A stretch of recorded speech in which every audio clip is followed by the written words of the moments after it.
Satu periode pertama, apa kesan Akang selama menjalankan tugas menjadi pejabat negara? Ini gimana ini? Oh, saya kok nggak pernah istilahnya diketemuin sama Pak Oni. Ya, itu mah ya silakan saja, Pak. Tapi pada saat kapan kenapa SOS itu bubar? Padahal kan bisa saja sampai sekarang eksis karena dia memang nomor satu. Itu Sule bisa, saya yang nggak bisa. Gitu kan, Pak. Kenapa kok istrinya bisa jatuh cinta ya sama Kang Oni? Camera! Running! 101, 2, 3, take 2. Action!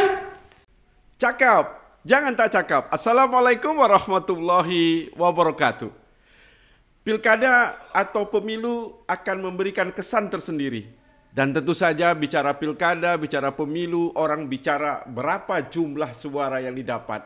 Ada seorang yang hari ini sepertinya menjadi spektakuler di Republik ini karena mempunyai suara terbanyak, kalau bisa saya catat, mungkin di seluruh Indonesia. Dia seorang pelawak dan sekarang menjadi politisi untuk ke periode yang kedua. Apakah pelawak tidak boleh jadi politisi? Atau pelawak itu sebenarnya politisi? Maka saya sambut sahabat saya, AA Oni Suwarman. Assalamualaikum, A. Waalaikumsalam warahmatullahi wabarakatuh. Pak Ketua, Ganteng kali AA nampaknya hari ini. ikan hiu makan batok. Hah, cakep. I miss you, Bapak Hardihut.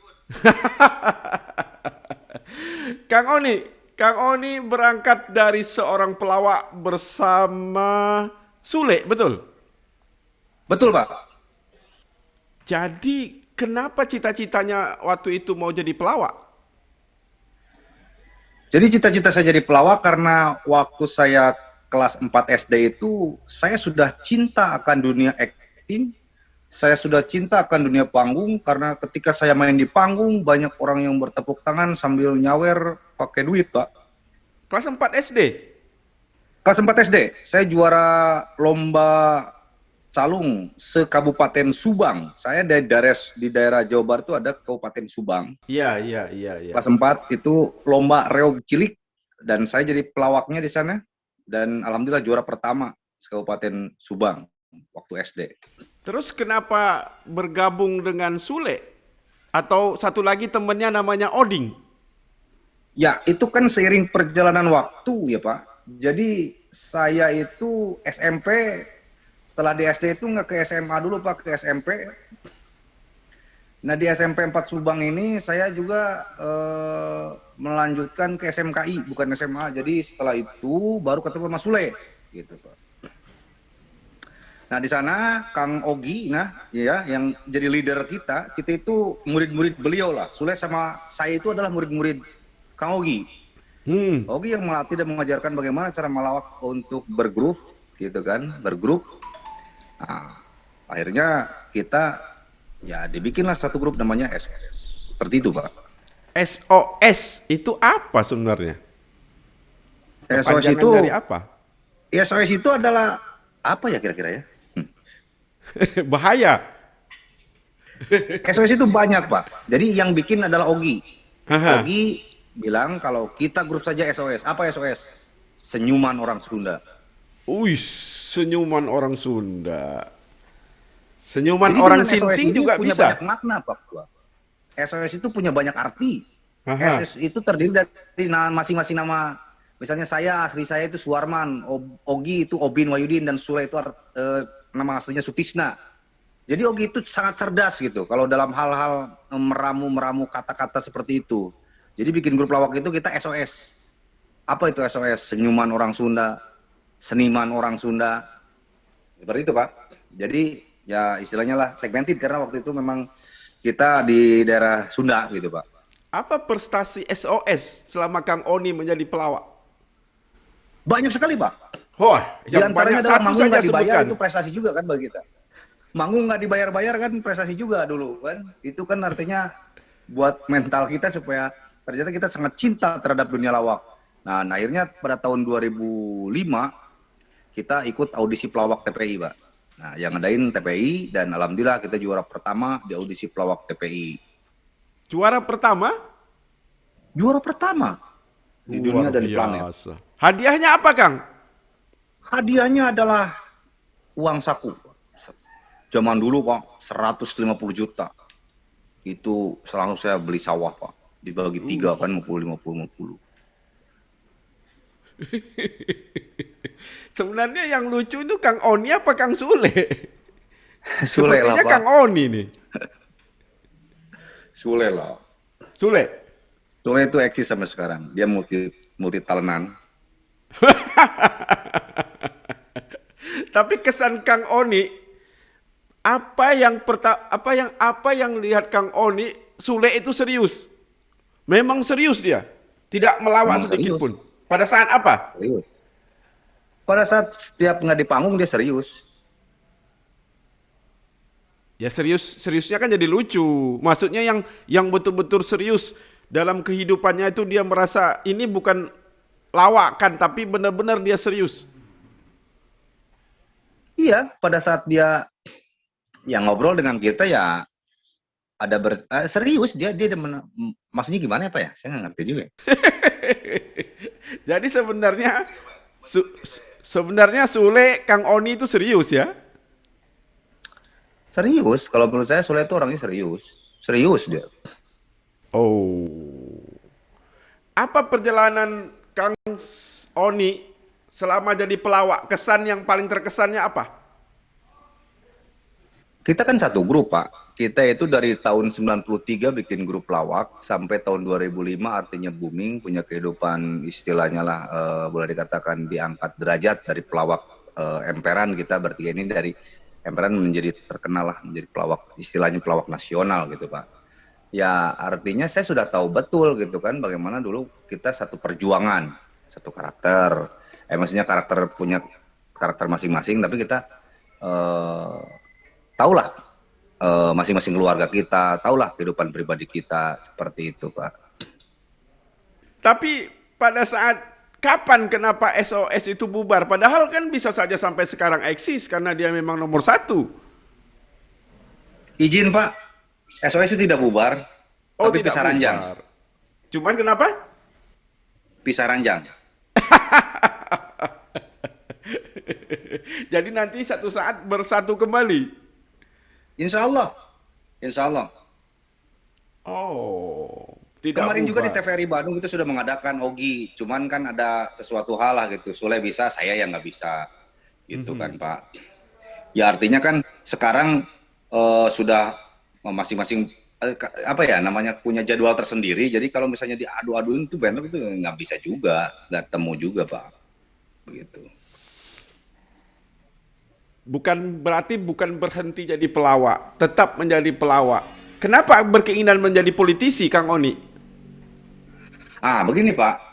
Jadi karena saya itu kalau Sule kan on air setiap hari, setiap kapan on air lah sedikit. Kalau saya itu sehari itu bisa 4 kali off air Pak. Tahun 2010, 2008 lah. 2008 itu sehari itu seperti minum obat. Kalau istilahnya Kang undang ke sini, Kang manggung di Ciamis hari Sabtu misalnya jam pagi Kang di Ciamis, nanti siangnya di Tasik gitu kan, nanti malamnya di Pangalengan misalnya, kan seperti itu Pak. Jadi saya itu manggung itu setiap hari itu kadang 3, 2 gitu, minimal nggak ada lah yang nyuruh manggung kan, cuman 3, 2. Jadi saya itu di off air Pak. Nah dari off air itulah saya ketemu dengan masyarakat. Nah dari sana istilahnya kan ada obrolan kan dari masyarakat, Kang, Akang tuh kayaknya cocok deh kalau jadi jembatan aspirasi kita. Seperti itu, Pak. Itu dimulai dari para seniman-seniman, Kang, cobalah gitu. Ya udah saya merasa tertantang juga kan. Ayolah saya bilang saya ikut. Sama ikut aja, Pak, gitu kan. Udah gitu kan kita kumpulin tapi nggak punya KTP. Nah, waktu itu KTP kan. Ya udah dikasih semuanya kasih ya alhamdulillah. Bisa. Jadi tidak ada kampanye khusus. Dibilang kampanye khusus justru enggak Pak. Jadi saya itu pada dasarnya diundang untuk acara-acara misalnya nikahan, acara-acara khitanan untuk menghibur masyarakat di satu wilayah, misalnya satu kampung, satu desa. Kadang misalnya lebih besarnya di satu kecamatan gitu kan. Kang, katanya, Akang istilahnya kan karena saya identik dengan lawakan-lawakan khas dari daerah saya sendiri gitu Pak. Jadi kita diundang ke sana ke sini. Akhirnya ya jadi kenal gitu semua orang. Makanya alhamdulillah gitu kan. Jadi nggak pakai kampanye-kampanye apapun juga. Orang taunya yang taunya katanya si Oni. Udah aja lah, si Oni dulu pernah manggung di sini. Gitu walaupun dia istilahnya pelawak atau apapun juga, ya kita coblos aja gitu kan. Siapa tahu dia nanti kesini lagi, ntar dimintain duit, mungkin seperti itu. Apa bedanya pada saat menjadi politisi dan pelawak? Bedanya kalau perasaan saya mah nggak beda Pak. Saya mah dari Iya. dulu sampai sekarang nggak pernah ngerasain beda. Misalnya saya nih, perasaan jadi politisi nih, jadi pejabat, misalnya enggak saya mah. Tapi orang yang membedakan gitu. Orang yang membedakan. Jadi ketika saya misalnya dulu manggung itu dibayar, nah sekarang mah justru saya kalau manggung, saya yang sedikitnya menyumbang begitu Pak. Gitu aja perbedaannya. Jadi rugi dong. Dulu tampil dibayar, sekarang tampil membayar. Tampil membayar Pak. Ya Nggak rugi dong. Karena kan kita ada bekal di akhirat nanti kan. Masya Ada mereka Allah. ketawa, puas gitu Pak. Oh alhamdulillah Kang, ya udah saya bilang nanti ini mah nggak usah dibayar lah, anak-anak yang ini mah saya yang bayar, gitu kan? Kenapa? Adalah saya bilang dari Kundapil gitu. Jadi kalau bicara ini, mohon maaf Kang, kalau kita bicara pendapatan, enak jadi pelawak apa jadi politisi? Kalau pendapatan sih jujur aja Pak, kemarin juga saya nyambi lagi nih jadi pemain sinetron. Ya artinya kan mohon maaf lah, kalau kelas saya kan sekitar kalau syuting ya sebulan mungkin 90 lah ya, 90. Satu bulan mungkin kalau full kita ikut di itu kan ya sekelas saya lah gitu kan, yang boleh dikatakan papan keberapa lah gitu. Nah kalau politisi kan istilahnya besar juga, bahkan lebih besar dari yang saya misalnya. Dulu saya pernah manggung misalnya sekali manggung 20 juta gitu kan. Nah di DPD juga misalnya kan sekali Kundapil tergantung daerahnya gitu kan Pak. Kita kan karena dikasih perjalanan dan itu juga kan habis karena kita apa namanya berikan buat ongkos dan buat hotel segala macam gitu kan. Jadi intinya kalau misalnya dari segi pendapatan ya semuanya juga besar-besar sih Pak kalau menurut saya. Ada ya maksudnya bagi saya gitu, bagi saya secara pribadi kan ukuran besar dan kecil mah kan isinya tergantung masing-masing ya Pak ya kalau menurut saya ya Pak ya. Jadi kalau menurut saya mah besar lah di artis, alhamdulillah gitu kan Pak. Gitu istilahnya bisa buat apa namanya ya, beli apa kita misalnya mau beli apa gitu kan bisa gitu Pak. Ya, tapi kan jadi politisi bisa juga manggung dan mungkin juga bisa dibayar oleh masyarakat. Oh iya, kadang ada yang maksa gitu Pak. Kang jangan, ini katanya, ini buat Akang, ini silakan. Tapi sekarang jarang Pak, karena mungkin corona juga, jadi. Kita kembali, Akang sekarang sudah menjadi politisi. Satu periode pertama, apa kesan Akang selama menjalankan tugas menjadi pejabat negara? Jujur saja Pak, Bapak ini orang yang saya kagumi sebagai ketua saya di Komite 3 kan saya itu di Komite 3 itu sampai 4 tahun. Bapak itu selalu kalau membawakan mohon maaf Pak, izin Pak, membawakan ini tuh apa namanya, jadi pimpinan rapat itu, saya itu selalu suasana itu saya aja pelawak belum tentu bisa gitu membawakan itu apa namanya, ya seperti itulah gitu kan Pak, suasana gitu bagaimana kita ya. Jadi saya selalu pelajari gitu. Ya bukan Pak Ketua saja misalnya, siapa aja misalnya kan yang ini, tapi Bapak lebih inilah pakai sibli kalau bertanya itu kan tajam gitu kan. Wah gitu kan Pak. Sehingga orang itu ketawa. Kadang-kadang kalau saya ngomong justru orang lain menghadapkan saya ketawa, orang lain mengharapkan itu saya boomingnya gitu kan. Saya suka nggak nemu gitu. Tapi kalau Bapak setiap ngomong itu ada boomingnya gitu, ada punch gitu kalau istilah pelawak gitu Pak. Berarti Kang Oni selama dengan saya di DPD kalah lawaknya dengan saya dong. Maksudnya itu. Jadi kadang saya ini yang pelawak itu saya perasaan. Tapi ketika misalnya Bapak mau apa namanya mengumpulkan sesuatu itu ending itu pasti ada ketawanya gitu semua orang. Saya pelajari gitu kan, Pak pelajari dan alhamdulillah sampai sekarang nggak bisa-bisa Pak. Kita bergabung aja berdua. Hardi Oni, disingkat Hoon jadinya. Eh, apa yang Kang Oni perjuangkan karena berangkat dari seniman berada di panggung Senayan? Nah, saya tergantung komite Pak. Hmm. Jadi karena saya tergantung komite, saya ditugaskan di komite 3 dulu ya kan. Saya memperjuangkan ya bukan hanya saja seniman, tapi teman-teman itu kan yang dari bukan ya masyarakat yang di Jawa Barat gitu kan. Misalnya yang ada permasalahan dengan rumah sakit, ada beberapa lah gitu kan.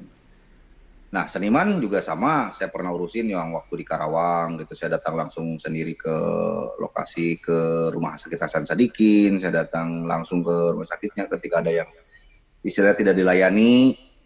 Nah, seperti itu. Terus juga saya selalu, ya Bapak kan tahu sendiri, saya selalu bicara lah gitu kan. Bicara menyampaikan apa yang sudah aspirasikan oleh masyarakat yang saya sudah tulis dari staf ahli yang saya tinggal bacakan kan, gitu. Kalau sekarang apa yang diperjuangkan? Nah sekarang itu saya lagi memperjuangkan para petani kan, Pak.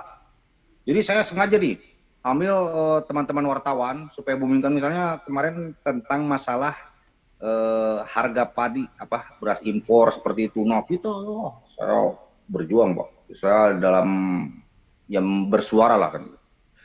Saya kumpulkan media kan. Coba Kang tulis Kang ini. Sambil ngopi kita. Waktu itu belum bulan puasa kan. Wah, diomongin itu Pak. Kalau boleh ke depan nanti, Kang Oni memilih jadi politisi atau memilih jadi pelawak kembali? Politisi Pak. Kenapa? Karena kan jadi pelawak kan tanpa beban. Maksudnya ada anugerah dari Allah SWT, diberikan kelebihan dan membuat orang ketawa, orang bahagia. Kadang-kadang kan menjadi politisi, bahagian diri kita menjadi penilaian orang lain, dan kadang-kadang malah tidak membuat orang bahagia, malah orang jadi banyak fitnah ke kita. Misalkan begitu. Ya kalau bagi saya Pak, saya mah selalu berpikir bahwa tugas saya apa nih? Tugas saya adalah legislasi, budgeting makan nggak ada kalau DPD kan, dan pengawasan. Iya. Nah, saya mah itu aja. Jadi istilahnya tidak lebih dari itu. Tentang masalah misalnya kan masyarakat, ini gimana ini? Oh, saya kok nggak pernah istilahnya diketemuin sama Pak Oni. Ya, itu mah ya silakan saja Pak. Itu yang penting saya sudah menjalankan tugas, yang penting saya istilahnya pada saat harus turun ke lapangan, ya turun. Makanya setiap pagi saya turun ke lapangan bola, Pak. Keliling gitu. Balik lagi ke rumah. Karena harus turun ke lapangan kan. Saya dapat tahu istri Kang Oni seorang dosen, benar? Dosen, istri yang mana Pak? Istri yang sekarang ini dosen atau bukan? Oh, malum Pak, saya politisi kan. Jadi alhamdulillah Pak, itu istri saya itu dosen. Dia S3 doktor di Unpad Fakultas Hukum dan saya D3. Oh, antara D3 dengan S3 kenapa bisa nyatu? Ya karena masing-masing juga punya kelebihan Pak. Oh. S3 dia punya jenjang pendidikan yang tinggi.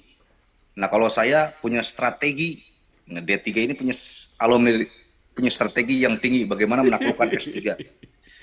Jadi S3. Pertanyaannya saya. Ya, contohnya Bapak. Ini Bapak juga S3 kan?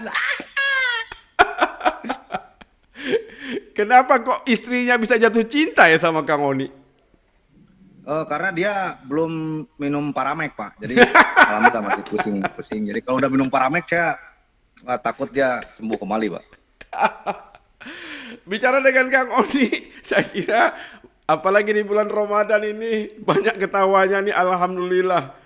Tetap semangat, dan saya sebenarnya pengen kembali bersama Kang Oni di Senayan, tapi apakah daya takdir memisahkan kita. Kang Oni bisa memberikan mungkin sesuatu bagi peminat-peminat saya di Suara Hardi, silakan. Baik, untuk teman-teman di Suara Hardi, izinkan saya Oni SOS menyampaikan yang pertama, selamat menjalankan ibadah puasa, semoga puasa kita diterima oleh Allah Subhanahu wa taala, dan yang kedua, kita semua adalah manusia, hidup adalah perjuangan, usaha adalah pengorbanan, dan hasil Allah yang menentukan. Indahnya hidup bukan karena banyak orang yang mengenal kita, tapi bagaimana kita bisa membahagiakan orang yang kita kenal. Salam dari saya, Raffi Ahmad. Salam dari saya, Sule Ahmad. Siap Ketua, terima kasih. Jumpa lagi Kang Oni, selamat dan selamat atas keberhasilan menjadi kembali ke Senayan dan menjadi petani Senayan. Assalamualaikum warahmatullahi wabarakatuh. Waalaikumsalam warahmatullahi wabarakatuh. Hatur nuhun.